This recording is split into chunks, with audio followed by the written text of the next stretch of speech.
Digital दुनिया के एक कोने में एक ऐसा टीनेजर था जो अभी ठीक से गाड़ी चलाना भी नहीं सीख पाया था, जिसने इंटरनेट की ऐसी तगड़ी हालत की जैसी दुनिया ने पहले कभी नहीं देखी थी। ना कोई टॉप लेवल हैकिंग ग्रुप था, ना कोई सरकारी एजेंसी, बस एक लड़का अपने बेडरूम में एक लैपटॉप, इंटरनेट और ये पक्का इरादा कि वो दुनिया को हिला सकता है। ये है उस टीनेजर की कहानी जिसने इंटरनेट को बंद करवा दिया। 1998 में फिनलैंड में जन्मा जूलियस किवीमैकी बाकी बच्चों जैसा नहीं था। 10 साल की उम्र में उसे उसका पहला कंप्यूटर मिला, एक पुराना सा जो किसी फैमिली फ्रेंड ने दे दिया था। 12 की उम्र तक वो गेम खेलना छोड़कर ये जानने लगा था कि गेम बनते कैसे हैं, और 14 साल की उम्र में वो उन सिस्टम्स को एक्सेस कर रहा था जहां उसे बिल्कुल नहीं होना चाहिए था। टीचर्स कहते थे कि जूलियस बहुत शांत रहता था, थोड़ा अलग सा, लेकिन ऑनलाइन वहां उसे एक अलग दुनिया मिली जहां उम्र, देश, जात पात कुछ मायने नहीं रखता, बस नॉलेज और स्किल्स ही चलती थी। वो डार्क वेब फोरम्स और IRC चैट रूम्स में जाने लगा जहां दुनिया भर के हैकर्स मिलते थे, कोड शेयर करते थे और अटैक प्लान करते थे। ये कोई टेक सपोर्ट ग्रुप नहीं थे, ये थे digital underground clubs, secret, cool और थोड़े खतरनाक। जूलियस का हर कुछ दिन में नया यूजर नेम होता था, उसकी स्किल्स लगातार बढ़ रही थीं। उसने खुद से पाइथन, C++ और कई स्क्रिप्टिंग लैंग्वेज सीखी, पर उसने एक और चीज सीखी जो ज्यादा खतरनाक थी, सिस्टम्स और लोगों को कैसे मैनिपुलेट किया जाए।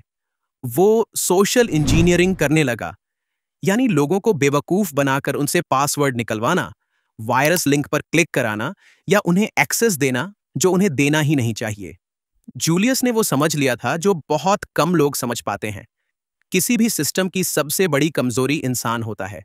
वो फिशिंग स्कीम्स ट्राई करता, स्कूल नेटवर्क से लेकर छोटे बिजनेस की वेबसाइट्स तक में कमियां ढूंढता। उसका मकसद चोरी करना नहीं था, अभी नहीं, वो बस समझना चाहता था, और वो तेजी से समझ रहा था। जूलियस की जर्नी समझने के लिए उस दौर की हैकिंग कल्चर समझनी पड़ेगी। 2000 के दौर में हैक फोरम्स, 4chan जैसी वेबसाइट्स हैकर्स का अड्डा बन गई थीं। यहां एक नया तरह का हैकर उभरने लगा था, ना कि कोई 99 के दशक का वाला मूवी वाला मास्क पहना हुआ शख्स, बल्कि टीनेजर्स, एक्सपेरिमेंट करने वाले लड़के। ये सब चोर नहीं थे, कुछ बस जिज्ञासु थे, कुछ को फेम चाहिए था और कुछ सिस्टम से बदला लेना चाहते थे। वो कोड शेयर करते, गेम अकाउंट चुराकर बेचते, प्रैंक सॉफ्टवेयर बनाते। धीरे धीरे उनके टूल्स पावरफुल होने लगे, और अटैक्स भी। इन फोरम्स ने जूलियस को सिखाया कि अपना IP कैसे छुपाना है, VPNs और प्रॉक्सीज कैसे यूज करने हैं, और अपने चैट्स को कैसे एनक्रिप्ट करना है। अब वो सिर्फ कोडिंग नहीं कर रहा था, अब वो एक ऑपरेटर बन गया था। उसे अनोनिमस और LulzSec जैसे ग्रुप से इंस्पिरेशन मिलने लगा, जिन्होंने सोनी पिक्चर्स और CIA को तक हैक कर लिया था। लेकिन जूलियस को पॉलिटिक्स में कोई दिलचस्पी नहीं थी। उसे चाहिए था पावर, इन्फ्लुएंस, कंट्रोल, और जल्द ही उसे उसका मौका मिल गया। 2014 के मिड में जूलियस जुड़ गया लिजर्ड स्क्वाड से, एक ऐसा ग्रुप जो जल्दी ही पूरी दुनिया में बदनाम होने वाला था। बाकी हैकर ग्रुप्स की तरह ये लोग छिपते नहीं थे, ये लोग खुलेआम अटैक करते थे, ब्रांडिंग करते थे और ट्विटर पर सबको बताते भी थे। इनका पहला बड़ा टारगेट था रायट गेम्स का लीग ऑफ लीजेंड्स, दुनिया का सबसे पॉपुलर गेम। डाउन चला गया, मिलियन लोग इफेक्ट हुए। फिर आया बैटलनेट, डेस्टिनी ऑन रूनस्केप। इनके अटैक्स चुपचाप नहीं होते थे, ये डिस्ट्रक्टिव थे। वो सर्वर पर इतना ट्रैफिक भेजते कि सर्वर फट जाते। 2014 के आखिर तक जूलियस अब Z-Kill नाम से जाना जाता था। लिजर्ड स्क्वाड के सबसे बड़े अटैक्स प्लान और एग्जीक्यूट करने में मदद कर रहा था। और फिर आया इनका सबसे बोल्ड कदम। 25 दिसंबर 2014।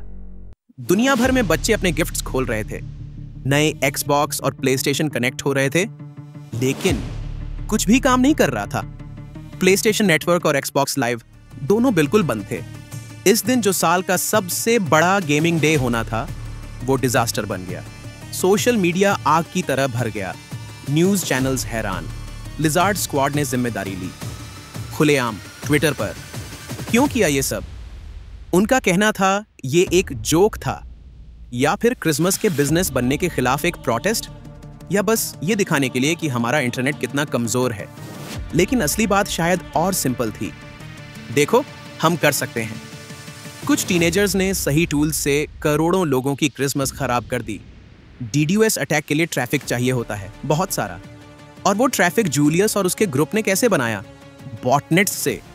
इन्होंने घरों में पड़े डिवाइसेस को हैक करना शुरू किया, जैसे कि रूटर्स, वेबकैम्स, पुराने स्मार्ट टीवी, यहाँ तक कि बेबी मॉनिटर्स। इन डिवाइसेस में कोई सिक्योरिटी नहीं थी और एक बार हैक हो गए तो ये जूलियस की आर्मी बन गए। अब जूलियस सिर्फ टूल्स यूज नहीं कर रहा था, वो उन्हें बेहतर बना रहा था। उसने लिजार्ड स्ट्रेसर नाम का एक DDoS SA सर्विस प्लेटफॉर्म बना दिया, जहां कोई भी पैसे देकर अटैक कर सकता था। बस टारगेट डालो, बिटकॉइन में पे करो और लॉन्च दबा दो। अब साइबर अटैक्स एक बिजनेस बन चुका था और जूलियस उसके बीचों बीच। लिजार्ड स्क्वाड का अगला टारगेट था एक प्लेन। अगस्त 2014 में किसी ने ट्वीट किया कि एक फ्लाइट में बम है। वो फ्लाइट सोनी ऑनलाइन एंटरटेनमेंट के एक एग्जीक्यूटिव को ले जा रही थी। प्लेन को डाइवर्ट किया गया। FBI ने केस खोला। अब ये हैकिंग नहीं थी, ये टेररिज्म था। जूलियस का नाम सीधे उस ट्वीट से नहीं जुड़ा, लेकिन इन्वेस्टिगेटर्स को शक था कि वो जानता था। अब जूलियस एक फन हैकर नहीं रहा था, अब वो एक इंटरनेशनल क्रिमिनल बन रहा था और पुलिस उसकी हर हरकत पर नजर रखने लगी थी। जुलाई 2015 में फिनिश पुलिस ने जूलियस के घर पर रेड डाली। अंदर मिले ढेरों hard drives, encrypted laptops, burner phones और हैकर लैंग्वेज में लिखे नोट्स। उस पर 50,700 साइबर क्राइम्स का चार्ज लगा, जैसे कि DDoS अटैक्स, डाटा चोरी और आइडेंटिटी थेफ्ट। ये अब तक का सबसे बड़ा केस था किसी टीनेजर पर। लेकिन फिर भी जूलियस को जेल नहीं हुई। क्यों? क्योंकि फिनलैंड के कानून के हिसाब से वो अभी नाबालिग था। उसे जेल की जगह काउंसलिंग और सुपरविजन में भेज दिया गया। रिएक्शन? शॉक, गुस्सा और बहुत सारी आलोचना। पर जूलियस अब आजाद था। 2016 में एक और अटैक हुआ, मिराई बॉटनेट।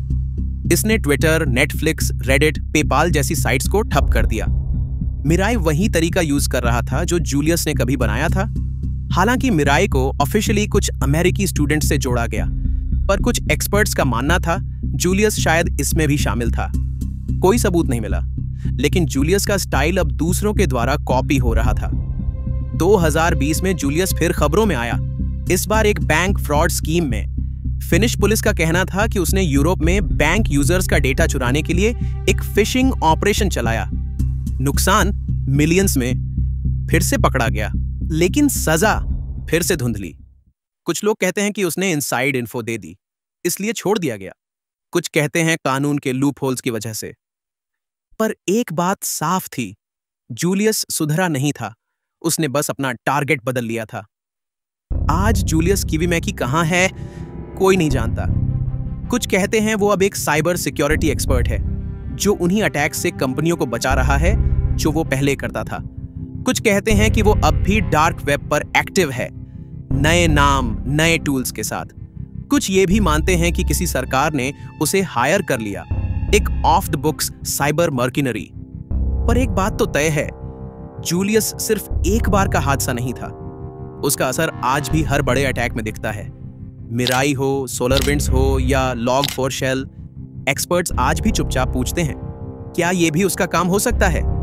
हम अक्सर सोचते हैं कि दुनिया के सिस्टम्स कोई बड़े बड़े लोग कंट्रोल करते होंगे, सूट पहन के, डिग्री लेकर, बड़ी बड़ी ऑफिसेस में। पर कभी कभी एक टीनेजर अकेले अपने कमरे में सिर्फ जिज्ञासा और बगावत के दम पर पूरी दुनिया को हिला देता है। जूलियस किवीमैकी को आर्मी नहीं चाहिए थी, पैसे भी नहीं। उसे चाहिए था टाइम, टूल्स और एक वजह, और वो वजह उसे मिल गई।